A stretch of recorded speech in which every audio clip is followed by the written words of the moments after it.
বন্ধুত্ব কিংবা ভালোবাসা যেটাই হোক, মনের গভীরে আল্লাহ তাআলা তৈরি করে দেন। আর সেই বন্ধুত্ব যদি না থাকে, আল্লাহ যদি ছোটায় দেন, তাহলে তো কারো কিছুই করার থাকে না। ঠিক তেমনই হয়েছে ডোনাল্ড ট্রাম্পের।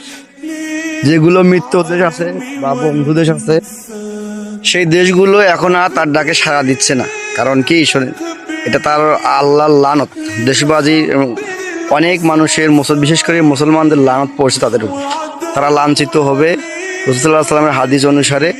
এজন্যই তার জন্য কেউ আর এগিয়ে আসছে না। আর এদিকে মুসলমানদের মধ্যে বুকের পাটা হিসেবে একমাত্র ইরানে জাগিয়ে আছে, যে ফিলিস্তিনের উপর যেমন বর্বর ইসরায়েল যত অন্যায় নির্যাতন করেছে, জুলুম করেছে, তার একমাত্র প্রতিশোধ নিতে শুধুমাত্র ইরানেই দাঁড়িয়েছে বুক ফুলে। তো ইরানের জন্য সবাই দোয়া করুন আর সমর্থন যোগান। সমর্থন অনেক বড় কিছু, বড় সমর্থনে একটা অনেক কিছু তৈরি করে। একটা দলকে শক্তিশালী করার জন্য সমর্থন অনেক কিছু। আল্লাহ সবাইকে কবুল করুক, ইরানের জয় কবুল করুক। আল্লাহুম্মা আমিন। ইনকিলাব জিন্দাবাদ।